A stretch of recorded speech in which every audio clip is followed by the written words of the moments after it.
WrestleMania is 5 days away, and there is a lot of shocking names that have been left off of the card. In this video, I'm going to be going over some of the biggest WrestleMania snubs. Now, please note, before this video starts, that yes, we still have one episode of Raw and one episode of SmackDown until WrestleMania, so some of these might end up being incorrect. The first one is Carmelo Hayes, and I'm going to go two people at once here. Carmelo Hayes and Ilya Dragunov. Both of them are left off the WrestleMania card for very similar reasons, so I'm going to group them together.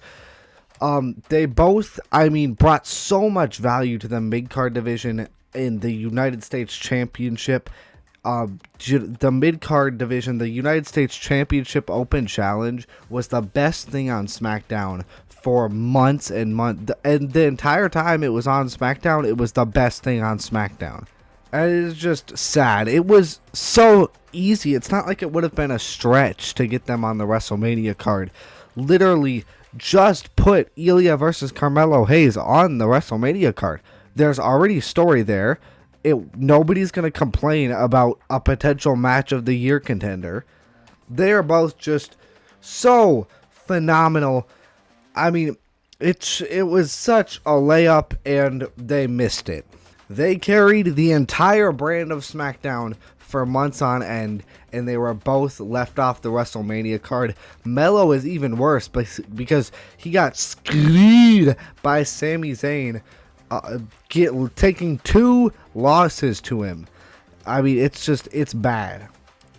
Especially because the Sami Zayn character arc doesn't need the United States Championship. They can get all this same stuff without putting the title on Sami. The next one is El Grande Americano, the greatest luchador of all time. Still moving like he's 20 when he's 80 years old. Dominating the indies for a long time, and you somehow leave this fucking stud off the WrestleMania card. He is doing incredible in AAA, probably the most overact in AAA. And it was recently announced on the most recent episode of AAA that there would be a mask versus mask match between the original El Grande Americano and El Grande Americano.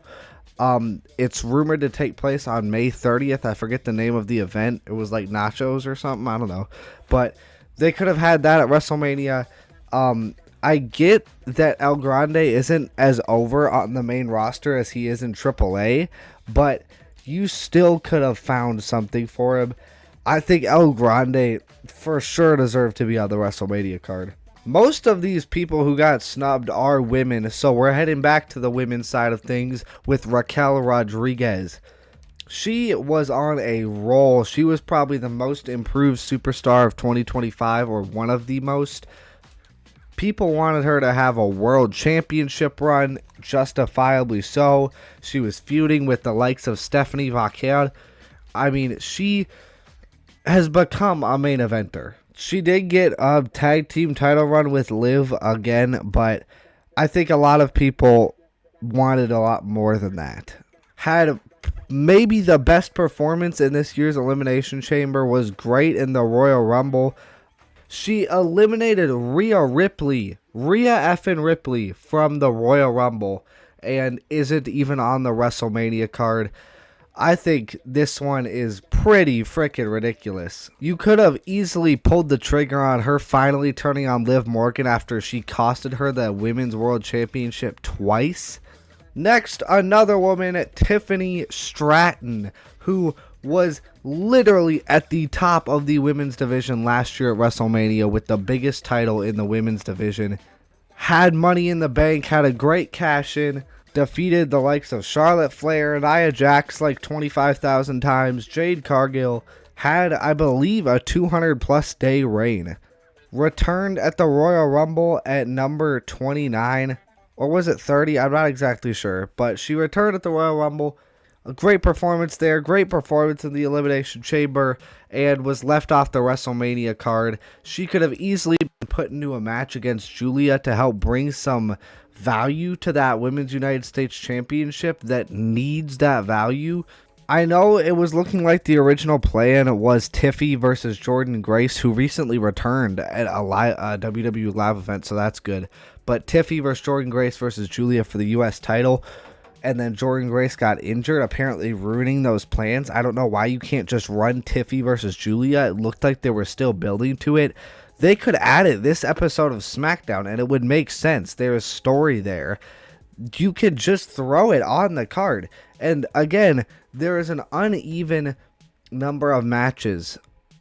So there's a perfect opportunity to throw in another match. Like, literally, why not? She should be competing for world championships and stuff, but is somehow being left off of the WrestleMania card, which is just frankly ridiculous. Back to the men, Damian Priest. This one isn't super bad, but he is kind of like that. He is a low-level main eventer and a high-end mid-carder. Had a long feud with Aleister Black. He won the feud. And if you win a 6-month feud, I feel like that's a pretty big deal. But at the same time, I kind of get it. I don't know what program you would exactly put him into. I would have really loved if they did something like maybe the Arwepa versus like The Miz and Kit Wilson or something. Or maybe like a 6-man tag with, Arwepa, R-Truth and Damian Priest, Danhausen versus The Miz, Kit Wilson, and Jelly Roll. I mean, you know what? Why not? I feel like they could have found something for him. The next person I have is Julia. Been the Women's United States Champion for like almost a year at this point. Yes, she took a little detour when Chelsea won it there for a few months, but for the most part has had basically one big reign with the women's U.S. title and still hasn't gotten on a single PLE. Still just they refuse to book her. Instead of booking her and helping the women's U.S. championship division, they're booking recaps over Julia, who, I mean, she had so much momentum coming out of the main roster. Her presentation is so good. Yes, she can't really cut promos because she speaks primarily Japanese, not English. I was hoping Kiana James could be the voice of her, but it's kind of just been... Kiana just kind of hasn't been doing that. But back to the point, again, you could have easily booked her in a match with Tiffany Stratton and or Jordan Grace. It was looking like she was going to do big things, winning the U.S. title. But, I mean, it's just been embarrassing. Frankly, what they've been doing with her. She is so underutilized. She could be a main eventer, and nobody would blink an eye. I mean, just overall, not even just leaving her off this Mania card, leaving her off last year's WrestleMania card, too. It's just the way she's been booked ever since her main roster call-up has been horrible. Roxanne Perez of the Judgment Day. She was injured for about a month or so there. Recently just returned last week or the week before last week. Again, you could have pulled the trigger on her turning on Liv Morgan or, kicking Liv Morgan out of the Judgment Day or something like that. You could have put her in the Women's Intercontinental Championship division. She could have went against AJ Lee. And honestly, if whoever wins at WrestleMania between Becky Lynch and AJ Lee, I think they should drop it to Roxanne Perez. Because Roxanne is a future megastar in women's wrestling. She is the future, and she could have easily been doing something bigger here. They could have done Liv versus Raquel versus Roxanne. Maybe if maybe if Raquel won the title from Stephanie when she was feuding with her, and then Liv picked Raquel, and then they finally turned on each other, and then Roxanne finds a way in there, and they have a triple threat. That would be amazing. Maybe there could have been like her and Finn versus Daddy Dom and Liv. There's a lot of different options they could have done. Kyrie Sane has also been left off the WrestleMania card. It was really looking like they were going to have Kairi versus Asuka potentially, or Kairi versus Io versus Asuka at WrestleMania. She could have been also put in the Women's Intercontinental Championship division, but that didn't end up happening. They need to pull the trigger on Kairi turning on Asuka, because I think a lot of people want to see that. A lot of people want to see her as a babyface. And I think when she does eventually return on Asuka, it will lead to a huge pop. This one is Solo Sikoa, but also kind of just the rest of MFT. It's the biggest faction on SmackDown probably. Yes, they've just kind of had a lame 6 months feud with the Wyatt Six, which, speaking of which, I don't know why they stretched out that feud if they didn't plan on putting it at WrestleMania. Now there was literally just no point in stretching it out.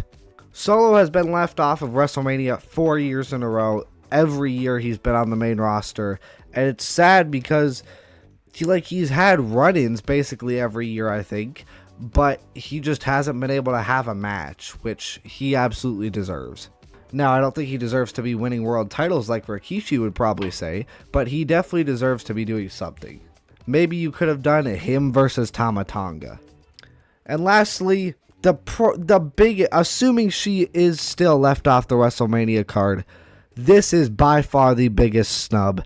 Io Sky, the woman competing for a world title last year, who was the women's world champion going into WrestleMania, facing the two biggest women in all of women's wrestling, Rhea Ripley and Bianca Belair, is now not even on the WrestleMania card. It was looking like she was going to do something with Julia, then they scrapped that. It was looking like she was going to do something with Kairi and Asuka, but I mean, that might not be on the card if the Kabuki Warriors have to go replace her. I again gave a fantasy booking of Io Sky holding an open challenge and Tiffany Stratton answering to get both of them on the card. I don't think WWE is going to do that. I think they should, but I don't think they will.